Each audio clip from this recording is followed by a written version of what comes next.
할렐루야! 8월의 첫 주일에 예배 자리로 달려나온 성도들을 환영하고 사랑하고 또 주님의 이름으로 축복합니다. 늦은 장마가 끝나고 본격적인 무더위가 시작되는 계절에 육신뿐만 아니라 영혼마저도 강건하기를 바랍니다. 시편 119편은 히브리어 알파벳 22글자를 가지고 한 글자에 8절씩 모두 176절로 된 답관체 시라고 배웠습니다. 오늘은 15번째 시간으로 137절부터 144절까지의 8절 말씀을 살펴보려고 합니다. 오늘 본문은 히브리어 알파벳 18번째 단어인 차대를 각절의 머리 글자로 사용합니다. 오른쪽에 있는 이 Y자에서 왼쪽으로 이렇게 꺾어 놓은 모양, 이게 이제 차대가 일반적인 형태로 늘 사용되는 모습이고요. 그 뒤에 옆에 있는 그냥 Y자 꼬리 길게 내려져 있는 모양은 히브리어 알파벳 22글자 중에서 5개는 마지막에 쓰일 때 모양이 변형된다 그랬죠. 이게 이제 소핏인데 소피트 글자입니다. 그러니까 일반적으로는 항상 오른쪽에 있는 저렇게 Y자가 무릎 꿇고 앉아 있는 것 같은 저게 차대라고 하는 히브리어 알파벳이고, 그 옆에 있는 것은 이 단어가 마지막에 올 때에는 저렇게 Y자 길게 꼬리를 내린 저런 형태로 사용이 된다 하는 것입니다. 이 차대는 뭐를 형상화한 것 같아요? 네. 오른쪽에 거 한번 보시면 뭐일 것 같아요? 무릎 꿇고 막 용서를 빌고 있는 것 같아요? 낚싯바늘을 형상화한 것입니다. 이 히브리어 알파벳 단어 하나하나에도 굉장한 의미가 숨겨져 있습니다. 무슨 뜻입니까? 세상의 유혹과 죄악의 유혹에 낚이지 말고 하나님의 말씀과 은혜에 낚이시기를 주님의 이름으로 축복합니다. 오늘 본문은 하나님의 말씀이 우리 각자에게 무엇인지를 알려주시고 도전하는 내용들입니다. 말씀은 네모다. 이렇게 여러분이 한번 딱 이렇게 네모를 하나 만들어 보시고, 말씀은 네모다 할 때에 그걸 설정하고 그 네모 안에 들어갈 나름의 답안을 그려보면서 오늘 본문은 도대체 시편 기자를 통해 말씀의 정의를 어떻게 내리는지 경청하고 은혜와 응답을 받는 시간이 되기를 주님의 이름으로 축복합니다. 첫째로 오늘 성경은 137절 말씀을 통해서 하나님은 의로우시고 그 판단은 옳음을 보여주는 지표, 인덱스, 지표가 바로 하나님의 말씀이다 하는 것을 알려줍니다. 하나님은 악하지 않고 선하며 의로우십니다. 그 결과로 하나님의 판단은 틀릴 수 없고 나쁠 수도 없으며 항상 옳다고 성경은 선포합니다. 그것을 정확하게 보여주는 지표가 하나님의 말씀이라는 것입니다.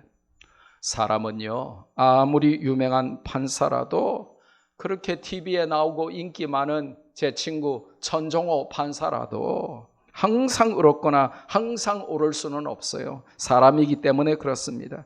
가끔씩 틀리거나 엉터리 판단을 해서 국민들의 치탄을 받기도 하는 것이 판사들입니다. 구속해야 할 사람은 풀어주고 풀어줘야 할 사람은 구속시키기도 하죠. 시대나 상황이나 정치적인 판단을 따라서 구부러지고 냄새나는 판단을 하기도 합니다. 집권당은 의석수를 악용해서 자기들의 주장이나 정치가 언제나 옳다고 주장하고 의석수가 정이며 의석수가 선이라고 윽박지릅니다. 서민들의 꿈인 내 집 마련을 위한 대출은 아예 불가능하게 만들어서 이제는 서민들이 은행 대출도 못 받고 집 한 채 마련 못하게 만들어버리고, 집값은 천정부지로 올려놓고 전세마저도 이제는 올려주거나 나가랍니다. 집주인은 범죄자로 만들고 집을 가지면 도둑놈이라고 선포하고 세금 폭탄을 던져버렸습니다. 이런 악법을 의회 독재로 만들어 놓고도 뭐가 잘못된 것이냐며 큰 소리를 칩니다. 적반하장이며 의롭지도 옳지도 않음이 바로 세상의 모습이죠. 그러나 하나님은 그분의 선하시고 의로우신 속성을 따라서 천년이고 만년이고 변함없이 언제나 누구에게나 선하고 의로우십니다. 그 판단은 항상 옳으셔서 온 우주 만물이 하나님의 판단을 존경하고 순종합니다. 본문에 보면 이제 이 오늘 시편을 히브리어 원문으로 살펴보면 판단이라고 한글로 번역된 단어는 복수형입니다. 무슨 말이냐? 하나님은 결정할 게 많으신 분이라는 뜻입니다. 온 우주 만물을 그 판단대로 운행하신다는 의미죠. 그런데 그것이 옳다라고 번역된 이 옳다 하는 표현은 히브리어로 단수 취급을 했어요. 무슨 말입니까? 하나님이 많고 많은 수많은 판단과 결정들을 하셔도 하나님의 판단과 결정은 언제나 일관성 있게 언제나 옳고 정직하고 의로운 한 가지 판단만 하신다는 것입니다. 하나님의 판단은 틀릴 수가 없다는 것입니다. 그럼 하나님은 어떻게 우리를 판단하십니까? 하나님이 우리를 판단하시는 기준과 잣대가 있는데 그건 우리가 타고 다니는 차량이 아니고 우리가 나온 학교가 아니고 우리가 받은 학위가 아니고 우리 통장에 남아있는 잔고 증명이 아니라 우리의 잘나고 대단하고 예쁘고 멋진 몸매가 아니라 하나님이 우리를 판단하시는 기준과 잣대는 하나님의 말씀이다라고 알려주십니다. 그래서 우리가 몰라서는 안 되는 정말 중요한 히브리서 4장 12절 말씀을 함께 읽기를 원합니다. 시작. 하나님의 말씀은 살아있고 활력이 있어 좌우의 날선 어떤 검보다도 예리하여 혼과 영과 및 관절과 골수를 찔러 쪼개기까지 하며 또 마음의 생각과 뜻을 판단하나니. 아멘. For the word of God is living and active, sharper than any double-edged sword. It penetrates even to dividing soul and spirit, joints and marrow. It judges the thoughts and attitudes of the heart. 좋은 말입니다. 하나님의 말씀은 살아있고 운동력이 있어서 어떤 양날 검보다도 더 sharper, 더 날카롭고 예리해서 우리의 혼과 영과 관절과 골수를 찔러 쪼개고 우리의 모든 마음의 생각을 판단하신다라고 말씀하십니다. 말씀이 우리를 판단하시는 지표가 돼요. 그 의롭고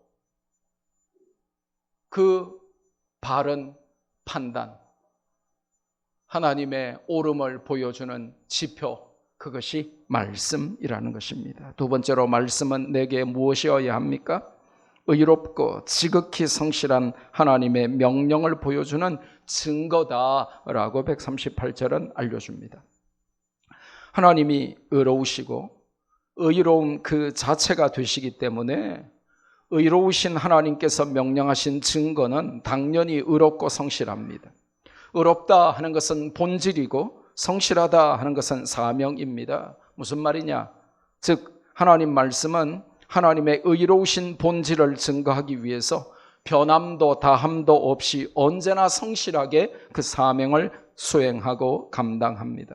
그래서 하나님의 말씀은 영어 성경 번역에 trustworthy, 확실히 믿을 수 있는 것이다 라고 번역을 했습니다. 한번 따라해 봅시다. 말씀은 언제나 의롭고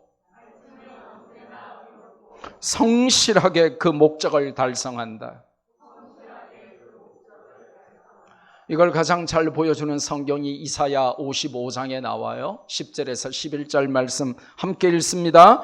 이는 비와 눈이 하늘로부터 내려서 그리로 되돌아가지 아니하고 땅을 적셔서 소출이 나게 하며 싹이 나게 하여 파종하는 자에게는 종자를 주며 먹는 자에게는 양식을 준과 같이 내 입에서 나가는 말도 이와 같이 헛되이 내게로 되돌아오지 아니하고 나의 기뻐하는 뜻을 이루며 내가 보낸 일에 형통함이니라. 아멘. 비와 눈이 그 역할과 사명을 감당하듯이 하나님의 입에서 나오는 하나님의 말씀이 사명을 잘 감당해서 하나님이 기뻐하시는 뜻을 이루고 하나님이 보내신 일의 목적을 이루는 일에 형통하게 사용될 것이다 라고 말씀하십니다. 하나님의 말씀은 의로운 그 본질과 목적을 이루기 위해서 지금도 내 안에서 부단하게 역사하고 움직이고 있는 줄로 믿으시기를 바랍니다. 나를 뜯어 고치고 재정비하고 분해 조립하고 새롭게 만들어가고 있는 중입니다. 비록 내가 알지 못하고 깨닫지 못해도 말씀의 은밀하지만 강력한 역사는 내 안에서 치열한 전쟁을 수행하고 있습니다. 우리가 잠자는 동안에도 식당에 육수는 끓고 있는 것처럼 우리의 인생에서 하나님의 말씀이 역사하지 않는 시점은 없었습니다.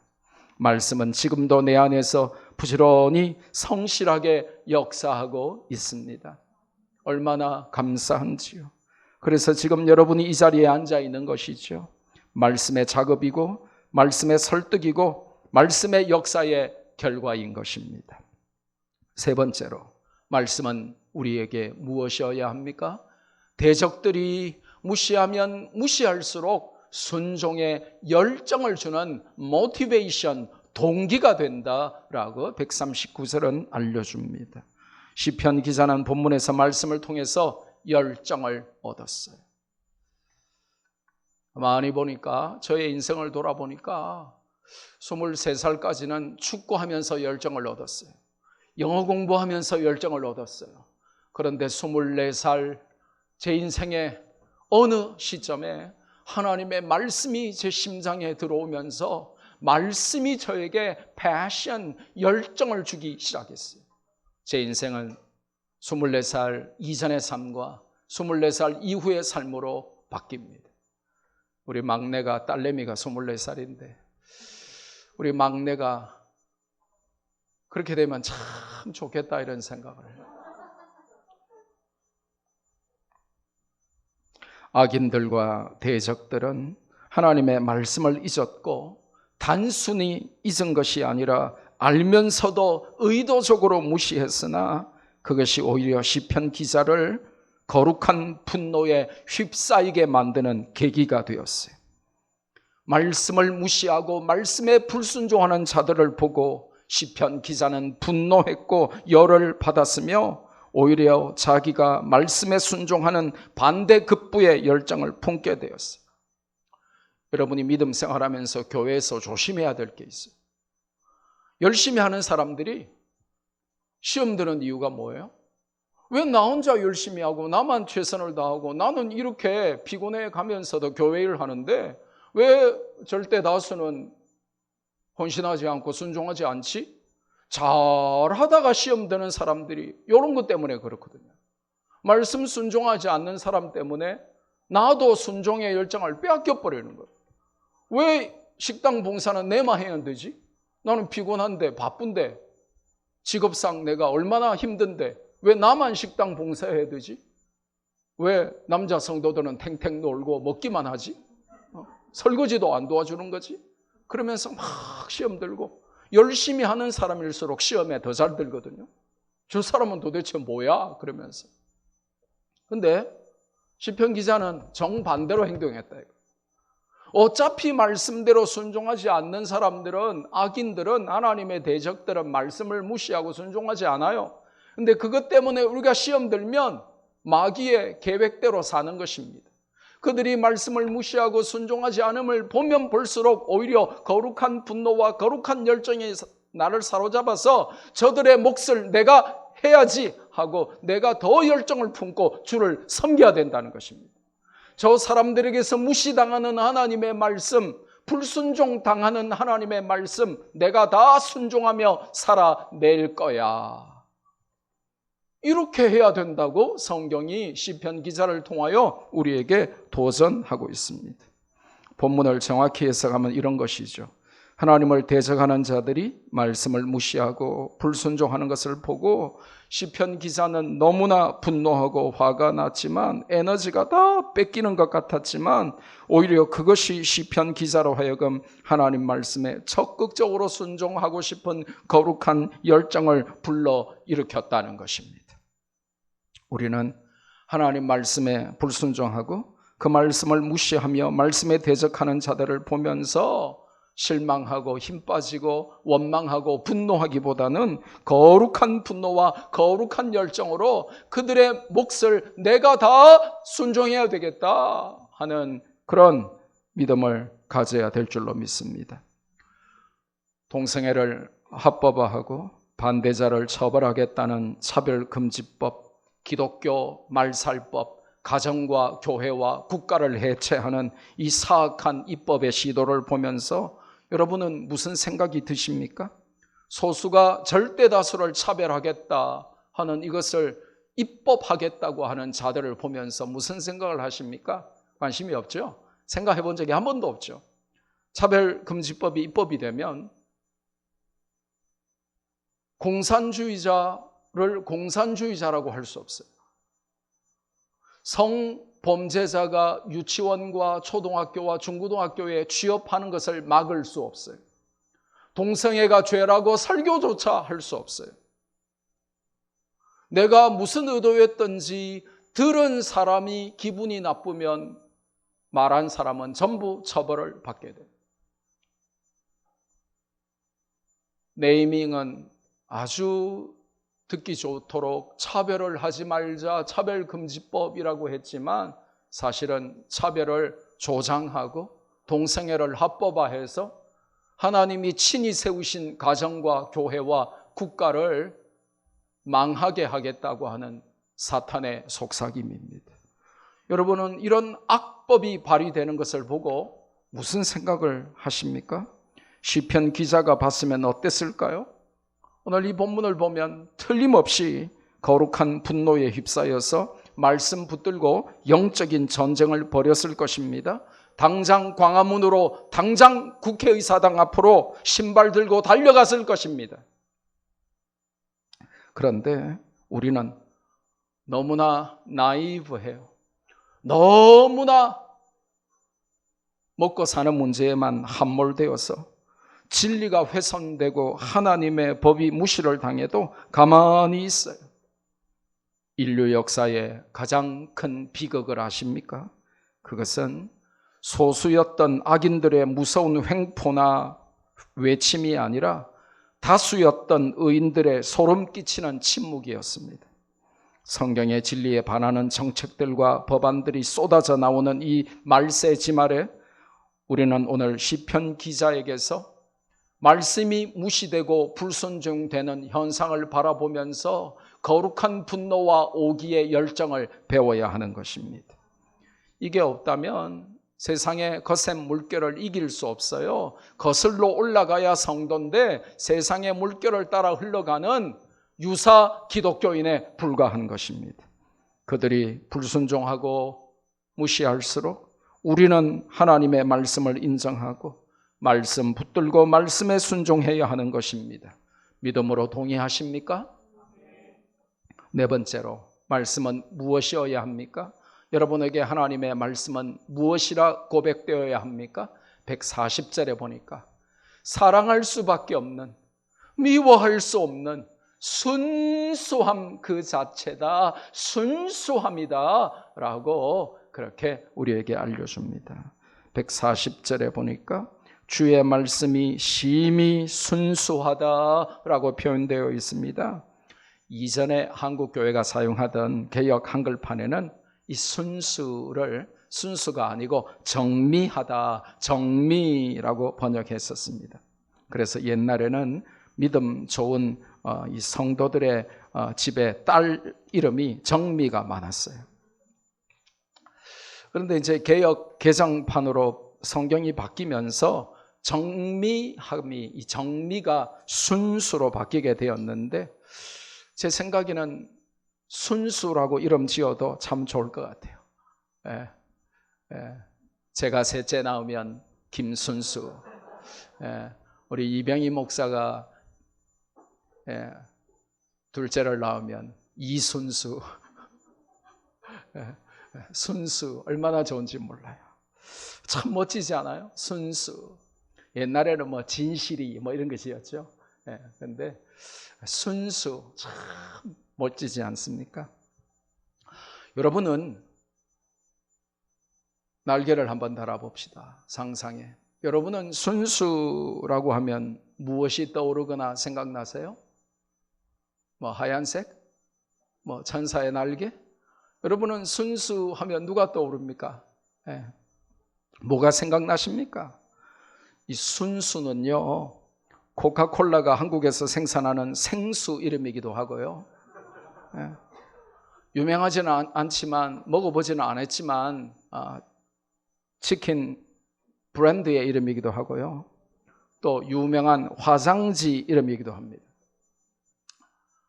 그리고 구글에 여러분이 검색어에 순수라고 치면 이 사진이 탁 뜹니다.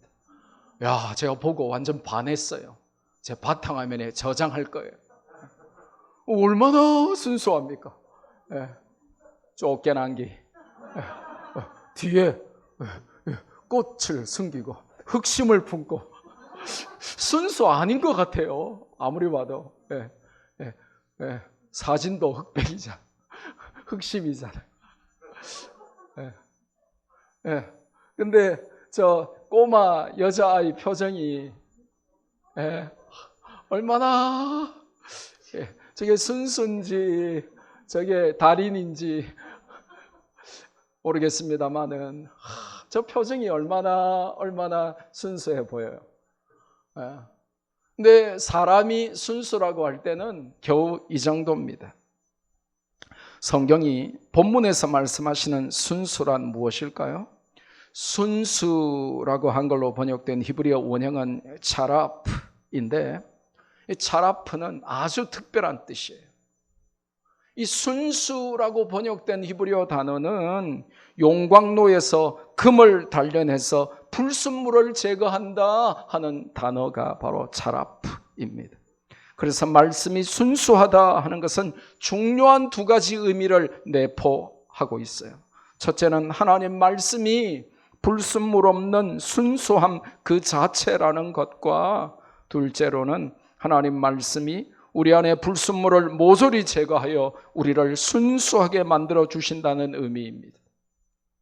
우리가 아무리 사악하고 간사하고 더럽고 오용된 인생이라도 하나님의 말씀이 우리를 깨끗하게 단련하고 재련하고 씻어내서 말씀이 우리를 순수하게 만들어준다는 거예요. 옆 사람 얼굴 한번 보세요. 얼마나 간사하게 생겼는지, 얼마나 치사하고 얍삽하게 생겼는지.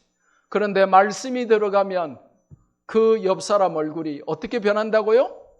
순수하게. 할렐루야. 이제 아멘 한 이후에 옆 사람을 한번 보세요. 얼마나 순수해졌는지.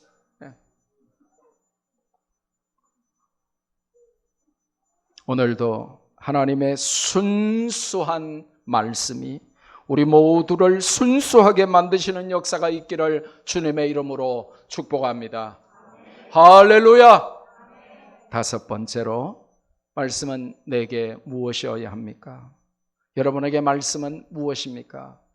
시편 기자는 141절에 말씀은 내가 비록 미천하여, 나는 비록 멸시천대를 당해도 그래도 그 상황에서도 절대로 잊을 수 없는 최고의 가치를 지닌 것이 하나님의 말씀이다 라고 선포를 해버립니다. 사랑해요, 시편 기자.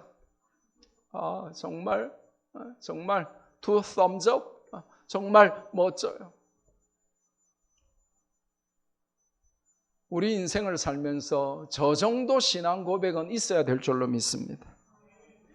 여러분 생각 한번 해볼까요? 하나님의 대적과 하나님의 언약 백성의 차이는 무엇일까요? The enemies of God, 하나님의 원수와 the covenant people of God, 하나님의 언약 백성의 차이가 무엇입니까? What's the difference? 뭘까요? 말씀을 대하는 태도입니다. 139절에 보니 하나님의 대적들은 말씀을 잊어버리고 의도적으로 intentionally ignored, 의도적으로 무시하며 불순종했으나 141절에 보니까 시편 기자는 하나님의 말씀을 잊지 않고 기억했으며 순종했습니다. 비록 내가 미천하여 멸시를 당해도 하나님 말씀만은 최고로 여기고 그 가치를 기억하고 순종했다는 것입니다. 세상을 살면서 내가 무시를 당해도 하나님 말씀이 무시를 당해서는 안 됩니다. 내가 좀 무시당하면 우리가 참으면 됩니다. 그러나 하나님의 법, 하나님의 절대 진리, 성경이 무시를 당하고 성경을 통제하고 정부가 예배를 관장하고 정부가 성경을 반하는 법을 만들 때조차도 성도가 입 닫고 침묵하면 안 되는 것입니다.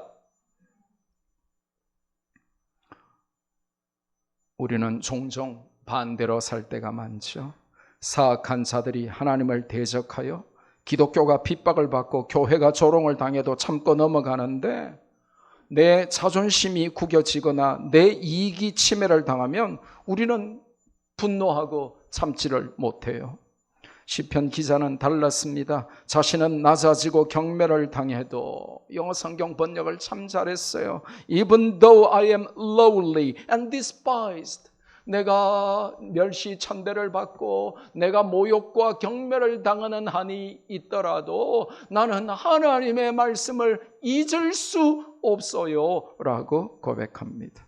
악인들처럼 하나님 말씀을 잊거나 무시하거나 불순종할 수가 없었다라고 고백하고 있는 것입니다. 성도 여러분, 우리의 기도는 복잡하면 안 돼요. 우리의 기도는 단순하고 명쾌해야 합니다. 내가 낮아지고 무시를 당해도 나 때문에 하나님의 말씀이 무시되거나 조롱당하지 않기를 기도해야 됩니다. 여러분이 이 땅에서 잘 먹고 잘 살고 성공하고 출세하기만을 기도하지 말고 이 사악한 정권이 하나님의 말씀에 도전하고 하나님의 절대 진리를 없애려고 하는 여기에 관하여 하나님이 막아주시도록 기도해야 하는 것입니다. 그렇지 않으면 말할 수 있을 때 말하지 않고 우리가 외칠 수 있을 때 외치지 않으면 이제 앞으로 말할 수도 외칠 수도 없는 때가 오고 마는 것입니다. 그러려면 어떤 상황에서도 시편 기자처럼 하나님 말씀에 순종하겠다는 거룩한 열정에 사로잡혀야 하는 것이죠. 여섯 번째로, 말씀은 무엇입니까?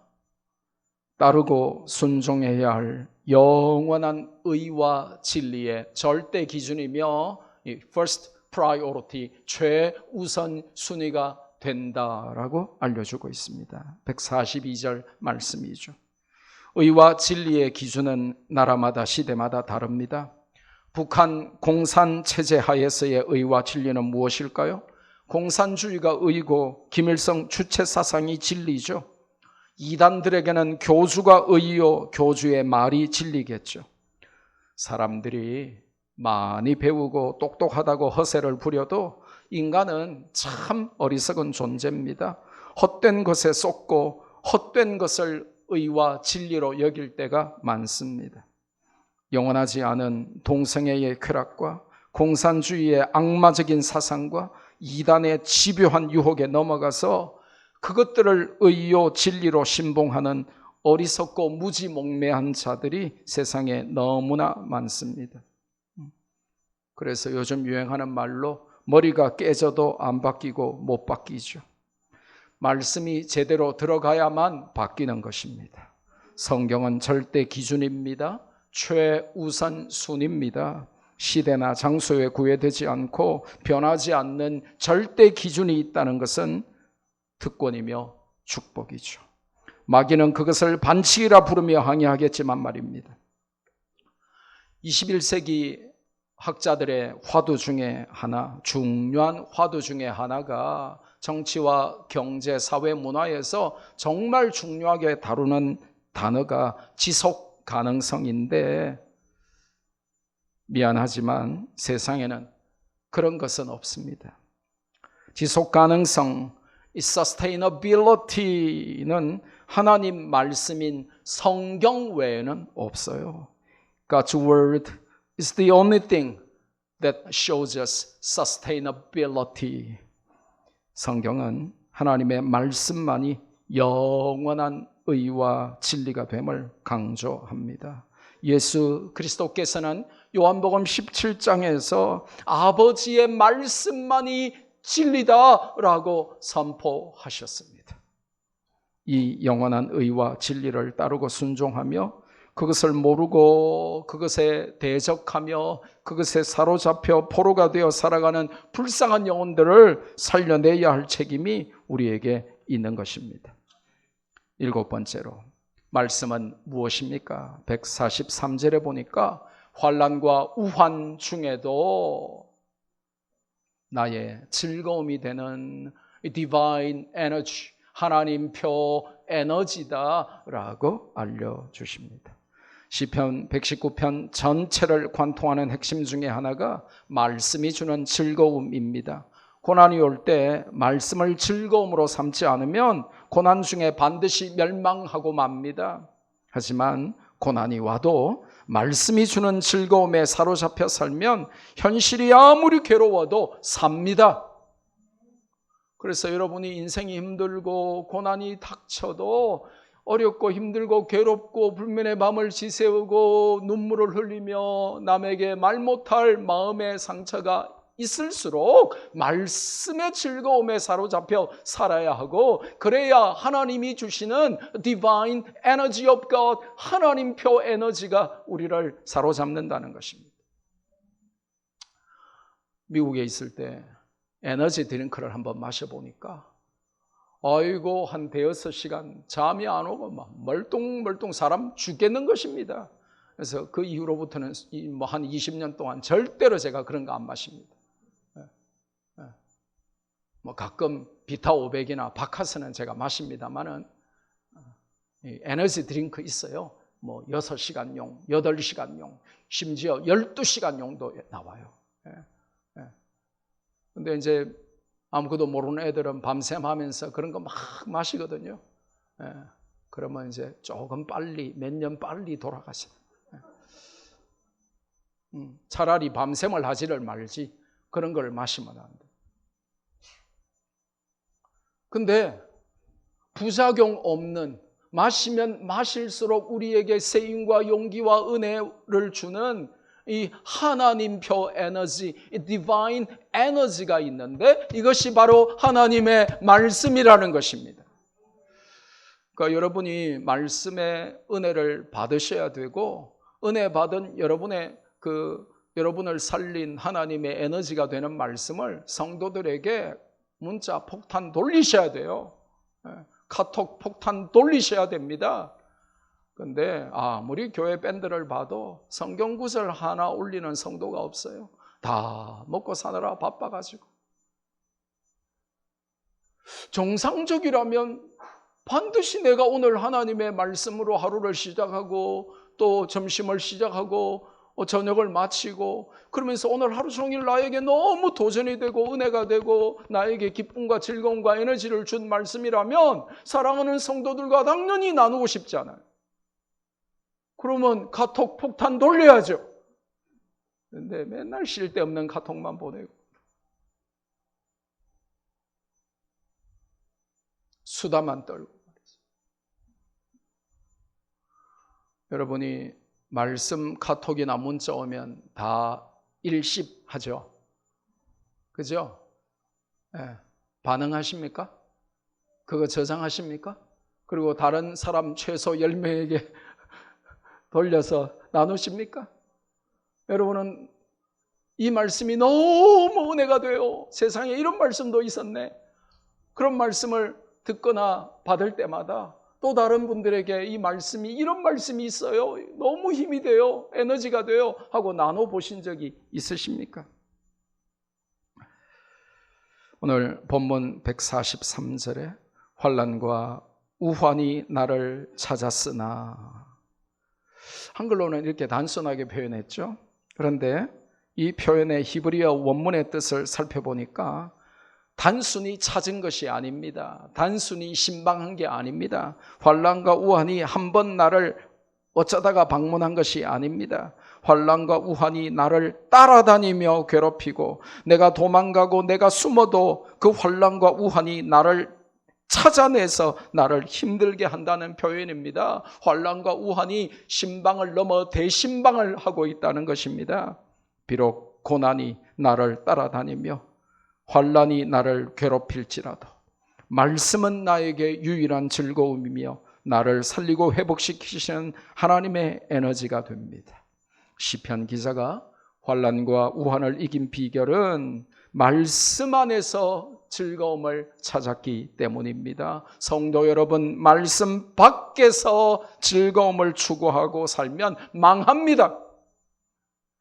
환난 왔다고, 시험 왔다고 술만 마시면 그 인생 끝나는 것입니다. 환난 왔다고, 시험 왔다고 낙심하고 원망하고 불평하면 그러다가 조용히 가게 됩니다. 환난과 시험이여 까짓것 오라. 나는 말씀 안에 있다. 하나님 안에 있다. 할렐루야, 말씀이 개콘보다 즐겁다. 말씀이 선포돼도 아멘도 안 하잖아요.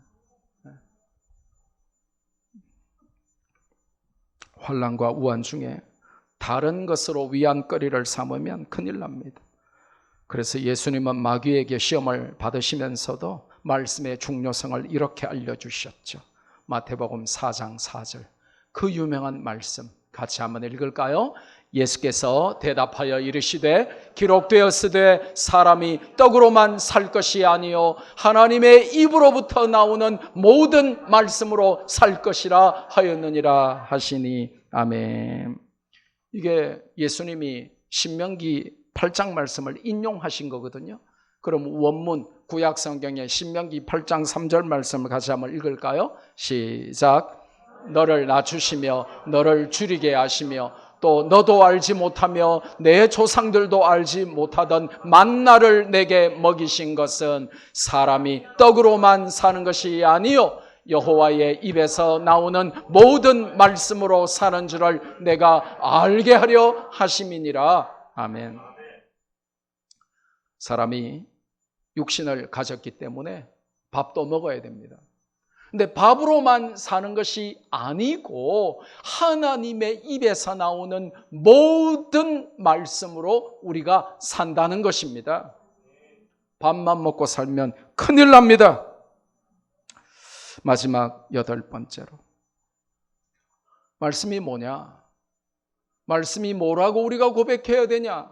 말씀은요, 깨달으면, 깨닫기만 하면 나를 죽은 자리에서 살려내는 생명과 진리의 빛이 되신다라고 144절에 알려줍니다.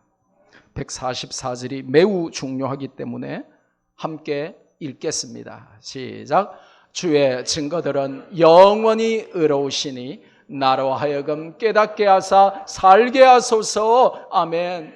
Your statutes are forever right. Give me understanding that I may live. 영원히 의로우신 절대 진리인 하나님의 말씀은 사모하며 경청하는 자들에게 깨달음을 준다라고 말씀합니다. 이 깨달음은 영어로 여러 가지로 번역을 했어요. insight, 혹은 discernment, 혹은 understanding, 혹은 wisdom으로 번역이 됩니다. 다른 말로 하면 하나님의 말씀을 무시하고 귀담아 듣지 않으면 어떤 깨달음도 얻지 못하는 어리석음과 무지함의 흑암 가운데 살게 된다는 것입니다. 말씀만이 어둠의 동굴 속에 갇혀있는 우리에게 진리의 깨달음이라는 빛을 비추어서 우리를 어둠의 동굴 안에서 좁디 좁은 우물 속에서 우리를 살려내고 구출합니다. 말씀이 들어가야 깨달음 없는 짐승 같은 삶에서 벗어나 깨달음의 인간됨을 누릴 수가 있습니다. 그 깨달음으로 우리는 삽니다. 한번 믿음으로 따라해 볼까요? 말씀의 깨달음으로 나는 삽니다. 여러분이 말씀의 깨달음으로 사는 것이 아니라 만약에 밥심만으로 살면 동물과 다를 바가 하나도 없어요. 그게 참 중요합니다. 밥은 좋아하고 고기는 좋아하고 먹는 낙으로만 살면 문제가 심각해지는 것입니다. 우리 학생들 명심하세요. 방학인데 공부는 안 하고 매일 침대에서 뒹굴면서 침뒹족으로 전락해서 밥만 먹고 잠만 자고 게임만 한다면 어떤 깨달음도 없습니다. 느는 건 있어요. 몸무게. 말씀도 먹고 말씀을 실천하고 말씀과 가까워지는 방학이 되기를 바랍니다. 성도 여러분, 여름이라 가족끼리 휴가 계획 세우셨죠? 가족끼리 휴가를 가서도 정말 죄송한 말씀인데 성경책 훌훌 벗어 던지고 말씀에 간섭 없이 그냥 적당히 죄악을 즐기며 휴가 가야지 라고 계획하신다면 여러분은 한참 잘못됐습니다. 여러분이 휴가를 가도 말씀이 여러분의 휴가를 간섭하고 인도하지 않으면 죄송합니다마는 휴가 갔다가 부부싸움만 하고 오고 휴가 갔다가 가족끼리 힐링 타임이 아니라 킬링 타임을 만들고 오게 됩니다. 불쾌 지수가 높고 짜증과 분노가 높아지는 계절에 최고의 가치이고 절대 기준이며 순수함 그 자체인 말씀이 주는 깨달음과 즐거움이 가득한 은혜 지수를 높여가는 성도들의 삶이 되기를 주님의 이름으로 축복합니다. 받은 말씀 붙들고 우리 한번 기도할까요?